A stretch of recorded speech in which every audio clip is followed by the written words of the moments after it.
Welcome to Ginny's, where East meets West, and a slice of Eastern philosophy becomes a part of Western thinking. I'm your host, Ginny Gong. When it comes to the civil rights movement in the Asian Pacific American community, two national organizations stand out as the oldest and most established. Joining me today are two past national presidents who are now executive directors of these sister organizations. My first guest is a familiar face in Montgomery County. He wears many hats, including that of trustee for Montgomery College, but most recently has taken on what is perhaps the most challenging in his career, executive director of OCA. Join me in welcoming Michael Lin. Welcome, Michael. Too many hats that you wear here in Montgomery County, but this one, you keep telling me you've never worked so hard in your life. I think before we continue, though, in the interest of full disclosure, I should at least mention that I'm involved with this organization as well and currently serve as its national president. So now that I've gotten that out of the way, let's talk about this offer that you couldn't turn down. Well, I'm still thinking about that one. Why did I do it? It's quite a transition. As you know, previously I worked for NIH. That's where the pleasure giving out money, nurtured cutting-edge biomedical research. It was exciting. And now I'm constantly asking for money and worry about from day-to-day basis. But more seriously, I have been thinking about leaving NIH, do something different. I have never thought doing something so different. And now, how does it differ? Yeah. Okay, you make a lot less. You are traveling. You know, you went from what, a 10-minute commute, right. to Well, in the past, 15 minutes door to door in my office. Now, 15 minutes only get me to the nearest garage looking for parking space, and then another at least half an hour before I showed up downtown. But kidding aside, there's so many pieces suddenly came together, completely out of my control. OCA, of course, during a very critical transition phase, and embark on a major initiative. right. And I was dragged into helping because happened to be in this area, and OCA continued to be a very important part of my life. And at one time, I juggled basically 2 full-time jobs, and I realized it's just not possible to do both of them at the same time, and I feel that I've done the right thing. And so finally I decided, well, I have to give up one. It turns out it's much easier to give up NIH. And so I quit NIH at the end of November. And on next day I picked up my new job. And I've never worked so hard in my life since, and for so little, I must say. Well, we're really glad you're on board, Michael. Let's talk a little bit about OCA, okay? What is the organization stand for, and when was it founded? Tell us a little bit. Founded in 1973. Actually, it took a couple of years to get it really going. It was a precursor of that organization, actually known as the Chinese American Leadership Council, started in Washington, D.C. by K.L. Wang. He's founder of the organization. And he has the foresight that we really need a national organization to bring Chinese American community together. So he went around the country, advocate for that. And finally, 3 organizations came together, and that's the beginning of OCA. And the convention actually is right here in Washington, D.C. The first one. First one, the convention, and in 1973. And over the years, it grown to about 50 chapters now with another 30 student affiliates. Because of how it started, each chapter pretty much still maintain its full scope and its identity. In fact, one of the founding chapters continue to be known as Association of Chinese Americans, as a chapter of the organization. So we we have a national presence here in Washington D.C., and then we have 50 local chapters throughout the country, and then we have 30 affiliates that are on college campuses. Right. Yeah. And of course, national president doesn't always come from this area, but it's very important that to have national president from this area because the exposure in Washington D.C. is very, very important for our organization.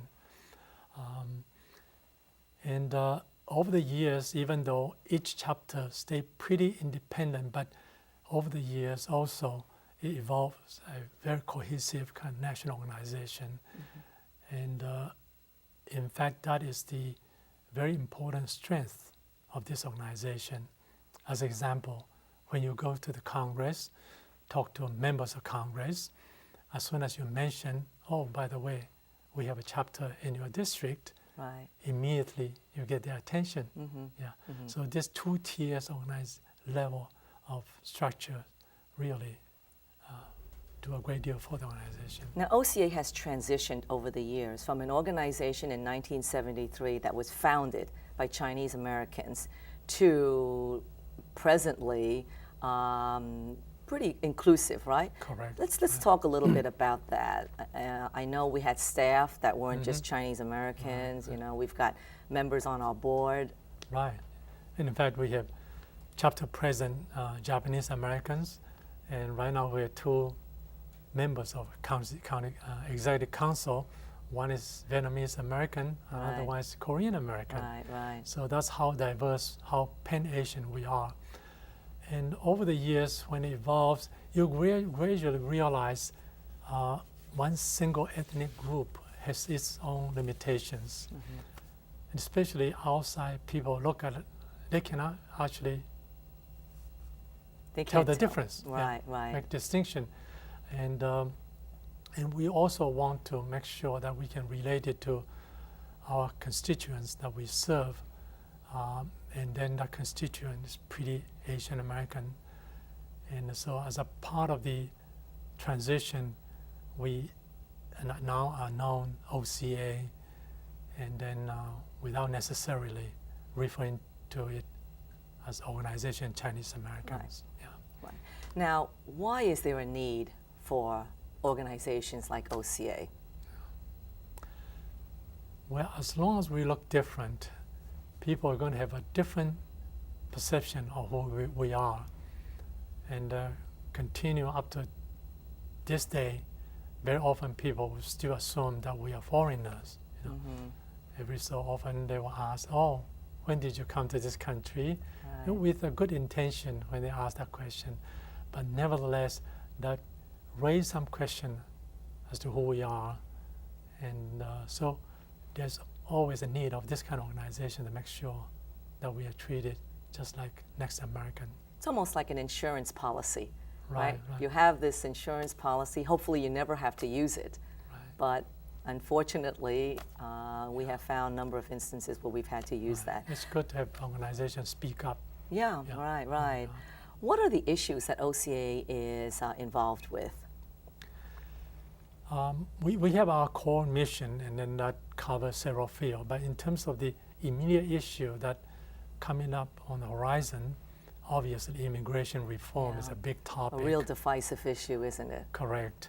And our community actually very diverse in terms of their philosophy, and from extreme liberal to very, very conservative, a lot of them in between. So they look at the immigration issue very differently, and we have to try to find a right message for our community. And of course, the family unification is very important to us because there are family members waiting for their visa for as long as 10 years or more.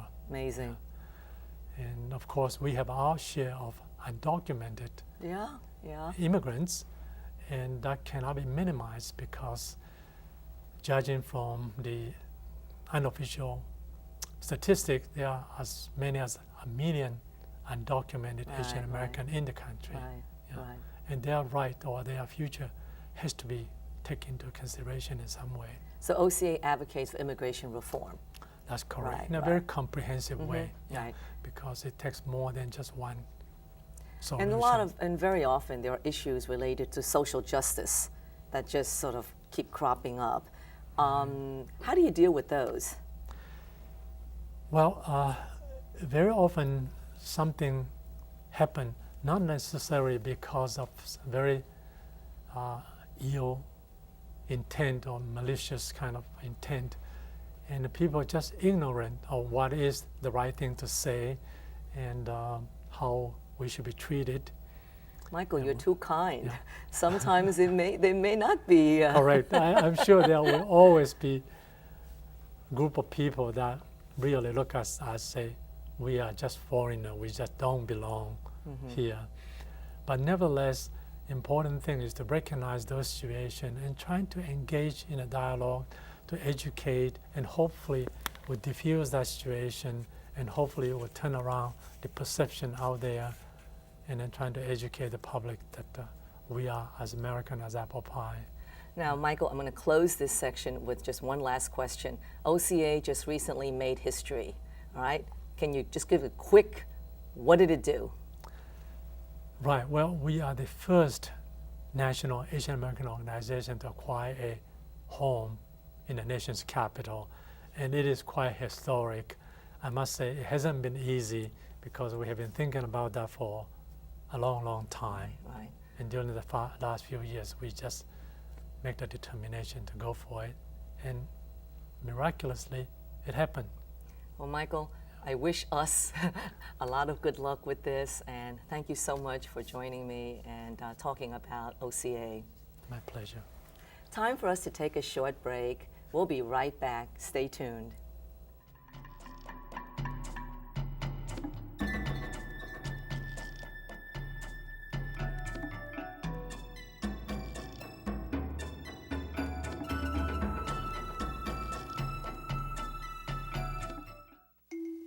In nature, we see reflections of our children. The tree is the strong one, the ocean rambunctious and untamed. Like our children, each brings something wonderful and unique. They add color, they bring life. And to choose the sky over the water would be like choosing one child over the next. EarthShare, the world's leading environmental groups working together. To learn how you and your employer can help, visit our website. This is the story about a group of kids who volunteered. Doing something nice for someone. We fixed stuff. Did some art projects with the kids. We fixed up his house. We worked in the woods. Cleaned up the park. Did something for the planet. We just did it. No other reason. And you know what? It was great. At first, they didn't know each other. Well, that didn't last long. This guy is really funny. Me? These are my New friends. Are you into it? Call 4-H or check out our website at areyouintoit.com.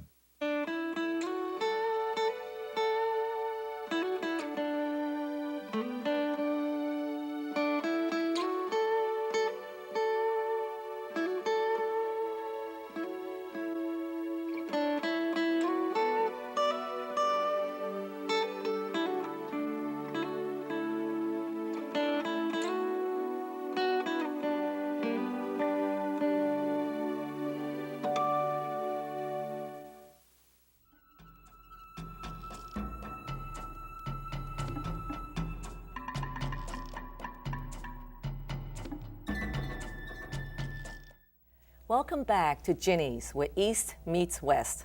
My next guest is the National Director of the Japanese American Citizens League, better known as JACL, the oldest Asian Pacific American civil rights advocacy organization.